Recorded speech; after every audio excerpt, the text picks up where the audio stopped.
Osteoporosis एक हड्डियों से जुड़ी बीमारी का नाम है और ये बीमारी जो होती है bone quality and bone strength को अफेक्ट करती है। इसके जो सिम्टम्स होते हैं काफ़ी लंबे समय तक ऑलमोस्ट साइलेंट रहते हैं, मतलब कि इसके बारे में पता नहीं चलता और ये कॉमनली जो पोस्ट मेनोपॉजल फीमेल्स हैं और जो बुजुर्ग लोग होते हैं उनको अफेक्ट करता है। पहले के टाइम पे समझा जाता था कि ये बीमारी लगभग जैसे उम्र बढ़ती इस बीमारी का होना ऑलमोस्ट प्रिवेंटेबल नहीं है, लेकिन as per the recent studies and researches ये समझ आया है कि ये जो बीमारी है ये काफ़ी हद तक प्रिवेंटेबल है अगर अर्ली एज में, अगर यंग एज में हम ध्यान रखते हैं और जो कुछ एक न्यूट्रिशनल डेफिशिएंसीज़ हैं उनको हम नहीं होने देते हैं और बोन की हेल्थ को हम प्रॉपर बना के रखते हैं तो इसको काफ़ी हद तक प्रिवेंट किया जा सकता है। हालाँकि इसके लिए बहुत सारे फैक्टर ज़िम्मेदार हैं, सिर्फ न्यूट्रिशनल डेफिशिएंसीज़ ही नहीं है और भी बहुत सारी चीज़ें हैं जो इसके लिए ज़िम्मेदार हैं, जिसके बारे में आगे हम बात करेंगे। ये जो पोस्ट मेनोपॉज़ल फीमेल्स हैं और जो एल्डरली लोग होते हैं उनमें पैथोलॉजिकल फ्रैक्चर्स का सबसे बड़ा कारण है। मतलब कि जो ऑस्टियोपोरोसिस है, जैसे कि मैंने अभी बताया था कि लंबे समय तक इसके जो सिम्पटम्स होते हैं साइलेंट रहते हैं ऑलमोस्ट, तो बहुत छोटे-मोटे काम करने में लाइक कई बारी सिर्फ झुकने में या कोई सामान उठाने में, ऐसी चीज़ें करने में, किसी एक बहुत कॉमन सी एक्टिविटी के करने के दौरान कई बारी कुछ फ्रैक्चर्स हो जाते हैं जो कि बोन जो है, जो हड्डियाँ हैं वो कमज़ोर होने की वजह से हो जाता है एंड वो उसको हम पैथोलॉजिकल फ्रैक्चर्स कहते हैं। तो ये ऑस्टियोपोरोसिस में कॉमनली इस चीज़ को देखा गया है। तो अगर हम इसके रिस्क फैक्टर्स की बात करें तो हालांकि ये महिलाओं और पुरुषों दोनों में कॉमनली हो सकता है, लेकिन जो पोस्ट मेनोपॉजल फीमेल्स हैं और जिनमें मेनोपॉज हो चुका है और जो एल्डरली लोग हैं यानी कि जो 50 साल से ऊपर के लोग हैं, उन लोगों में ये ऑस्टियोपोरोसिस होने के चांसेस ज़्यादा होते हैं। साथ ही साथ जिनकी फैमिली हिस्ट्री है इसको सपोर्ट करती है, वहाँ पे भी इसके होने के चांसेस ज़्यादा होते हैं। उसके अलावा थायराइड से जुड़ी प्रॉब्लम्स भी इसके लिए काफ़ी ज़्यादा जिम्मेदार हैं। उसके अलावा जो एस्ट्रोजन हार्मोन है ये काफ़ी ज़्यादा रोल प्ले करता है। तो मेनोपॉज़ के दौरान जो इस हार्मोन में चेंजेस आते हैं ये बहुत ज़्यादा इसके लिए एक कॉज़ल फैक्टर का काम करता है। साथ ही साथ जो खाना है, जैसा कि मैंने अभी आपको बताया था कि जो न्यूट्रिशनल डेफिशिएंसीज़ हैं, कैल्शियम डेफिशिएंसी है, विटामिन डी की कमी है, अगर ये अच्छे से हम खाने में नहीं लेते हैं तो उसकी वजह से जो हमारी हड्डियों की क्वालिटी है वो काफ़ी ज़्यादा ख़राब हो जाती है, हड्डियाँ कमज़ोर हो जाती हैं। तो ये भी ऑस्टियोपोरोसिस के होने का बहुत बड़ा कारण है।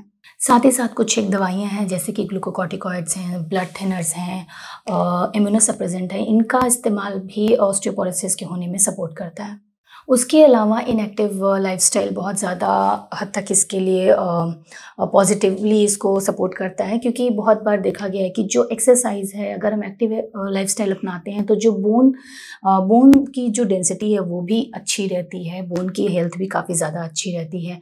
तो अच्छा लाइफ़स्टाइल अपनाना, थोड़ा बहुत एक्सरसाइज को अपनी लाइफ में इंक्लूड करना बहुत ज़्यादा ज़रूरी है। साथ ही साथ स्मोक और अल्कोहल कंजम्पशन जो होता है ये भी ऑस्टियोपोरोसिस का एक पॉजिटिव फैक्टर है। कुछ एक तरीके के कैंसर्स हैं, क्रोनिक रीनल डिजीज़ या फिर क्रोनिक हेपेटिक डिजीज़, इन कंडीशंस में भी ऑस्टियोपोरोसिस होने के चांसेस बहुत ज़्यादा रहते हैं। तो किस तरीके से हम समझ सकते हैं कि ऑस्टियोपोरोसिस की कंडीशन है और हमें इसके लिए अपने डॉक्टर से बात करनी चाहिए? तो जैसा कि मैंने बताया था कि पैथोलॉजिकल फ्रैक्चर्स का बहुत बड़ा कारण होता है ऑस्टियोपोरोसिस। तो पैथोलॉजिकल फ्रैक्चर्स जो है एक बहुत बड़ा सिम्टम इसका हो सकता है। साथ ही साथ इस तरह का अगर कोई भी कंडीशन होता है, पैथोलॉजिकल फ्रैक्चर होते हैं, कोई भी आप रूटीन एक्टिविटी कर रहे हैं उसके दौरान फ्रैक्चर्स हो सकते हैं। तो जो पैथोलॉजिकल फ्रैक्चर्स हैं ये एक बहुत बड़ा लक्षण हो सकते हैं इसका, ऑस्टियोपोरोसिस का। साथ ही साथ कई बार जिस व्यक्ति को ऑस्टियोपोरोसिस होता है उसका हाइट रिडक्शन देखा जाता है, क्योंकि जो वर्टिब्रा है उसके कोलैप्स होने की वजह से हाइट रिडक्शन भी हो जाता है। साथ ही साथ पोस्चर डिफरेंसेस भी देखे जाते हैं, लाइक स्टूप्ड या फिर हंस्ड पोस्चर ऑस्टियोपोरोसिस के पेशेंट में हो जाता है। और जैसे कि मैंने बताया कोलैप्स्ड वर्टिब्रा की वजह से हाइट रिडक्शन देखा जाता है, उसकी वजह से कंटिन्यूसली जो पेशेंट उसका बैक पेन भी बना रह सकता है। तो ऐसे कोई भी लक्षण अगर पेशेंट में नज़र आते हैं, वो मेनोपॉज के अराउंड है या फिर 50 साल से ज़्यादा की उम्र है, तो हमें तुरंत अपने डॉक्टर को दिखाना चाहिए, उसके बारे में कंसल्ट करना चाहिए।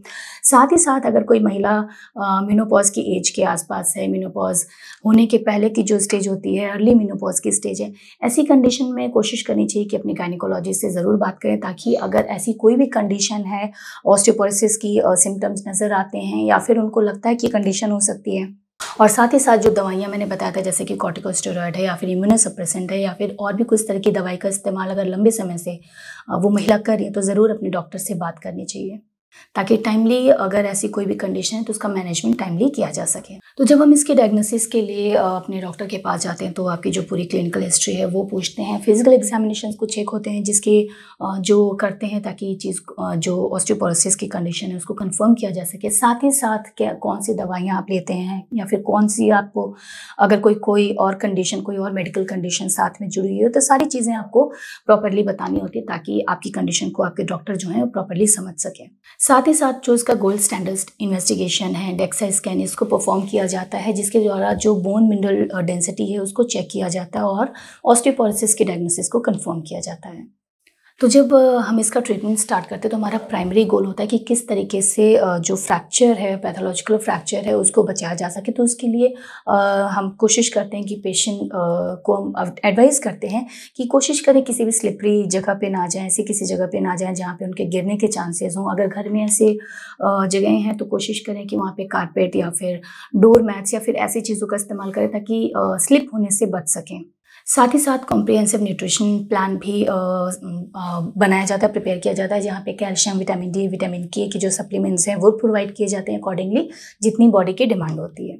साथ ही साथ जो भी मेडिकेशन हम प्रोवाइड करते हैं उससे हम ये एश्योर करना चाहते हैं कि जो बोन डेंसिटी है वो इंक्रीज़ हो, फर्दर कोई बोन लॉस ना हो और न्यू ग्रोथ बोन की होती रहे। साथ ही साथ जो लाइफस्टाइल मॉडिफिकेशंस होते हैं उसके बारे में भी एडवाइस करते हैं कि कुछ एक तरीके के एक्सरसाइजेस हमें इंक्लूड करनी चाहिए, इससे भी बोन डेंसिटी में इंक्रीज़ हमने देखा है। साथ ही साथ जो अल्कोहल और स्मोकिंग है इसको भी हमें बिल्कुल क्विट कर देना चाहिए और अपने ओवरऑल जो खाना है वो बिल्कुल अच्छा रखना चाहिए। डाइट जो होती है वो बैलेंस डाइट लेना चाहिए। उसके अलावा एक्सरसाइज की जहाँ मैं बात करें वहाँ पे आपको बहुत ज़्यादा स्ट्रेनस एक्सरसाइज नहीं लेना है क्योंकि इसमें पैथोलॉजिकल फ्रैक्चर्स के चांसेस होते हैं जैसे कि मैंने पहले बताया।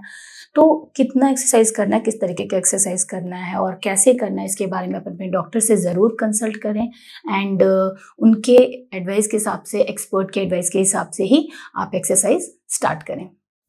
ऑस्टियोपोरोसिस के लिए कई सारी दवाइयाँ हैं जिनको एज़ पर रिक्वायरमेंट जो भी हमारे प्रोस एंड कॉन्स होते हैं टुवर्ड्स द पेशेंट उसके हिसाब से इन दवाइयों को प्रिस्क्राइब किया जाता है जिसमें सबसे कॉमनली बिस्फॉस्फोनेट्स को प्रिस्क्राइब किया जाता है। साथ ही साथ पैराथॉर्मोन एनालॉग्स हैं, कैल्सिटोनिन है, स्ट्रॉन्शियम ग्रैनुलेट है। साथ ही साथ हार्मोनल रिप्लेसमेंट थेरेपीज़ भी दी जाती हैं। तो कुछ एक कॉमनली जो यूज़ किए जाने वाले ट्रीटमेंट ऑप्शंस ऑस्टियोपोरोसिस के उसके बारे में भी हमने अभी बात की। तो अगर हम इसको टाइमली मैनेज करते हैं तो आगे जो प्रॉब्लम्स हैं वो नहीं होंगे क्योंकि जो पैथोलॉजिकल फ्रैक्चर्स होते हैं वो बहुत ज़्यादा प्रॉब्लमेटिक हो सकते हैं, स्पेशली अगर ये एल्डरली में हो रहे हैं तो वहाँ पे उनका ठीक होना थोड़ा टाइम टेकिंग हो जाता है। जहाँ पे ऑलरेडी हड्डियाँ कमज़ोर हैं तो काफ़ी ज़्यादा प्रॉब्लमेटिक कंडीशन हो सकती है।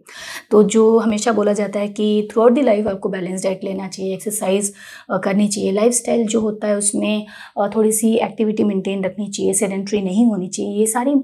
ये सारी चीज़ें इसलिए इंपॉर्टेंट हो जाती है क्योंकि हमने देखा कि कई सारी बीमारियाँ हैं जो इन्हीं से डायरेक्टली रिलेटेड है। यंग एज में अगर हम ये सारी चीज़ें फॉलो नहीं करते हैं, अर्ली एजेस में अगर हम ये सारी चीज़ें फॉलो नहीं करते हैं तो ओल्डर एज में काफ़ी ज़्यादा प्रॉब्लम देती हैं, स्पेशली फॉर फीमेल्स क्योंकि बहुत ज़्यादा हार्मोनल चेंजेस विद टाइम आते रहते हैं। लाइफ के अलग अलग स्टेजेस में अलग अलग तरीके के हार्मोनल चेंजेस फीमेल बॉडी में होते रहते हैं तो उनको अपने शरीर पर और ज़्यादा ध्यान देना बहुत ज़्यादा ज़रूरी हो जाता है। तो अपने जो न्यूट्रिशनल डिमांड्स हैं बॉडी की उसके हिसाब से हमें प्रॉपर खाना, बैलेंस्ड खाना ज़रूर लेते रहना चाहिए और जो एक्सरसाइज है, माइल्ड एक्सरसाइज एटलीस्ट हमें अपने लाइफ में ज़रूर इंक्लूड करना चाहिए। बिल्कुल ज़रूरी नहीं कि आप जिम ही जाएं, वॉकिंग, जॉगिंग और योगा है, जुम्बा है, कुछ भी जैसा आपको सूट करता है, जैसा आपको सही लगता है आप उन सारी चीज़ों को ज़रूर अपनाएं और इन सारी चीज़ों के लिए आप किसी ग्रुप को भी ज्वाइन कर सकते हैं। तो आज हमने अपनी इस वीडियो में बात की ऑस्टियोपोरोसिस के बारे में। इससे जुड़ी और भी कुछ सुझाव हैं या फिर आप और भी कुछ जानना चाहते हैं तो कमेंट बॉक्स में जाके हमें ज़रूर बताएं। मिलते हैं अपने अगले वीडियो में। धन्यवाद।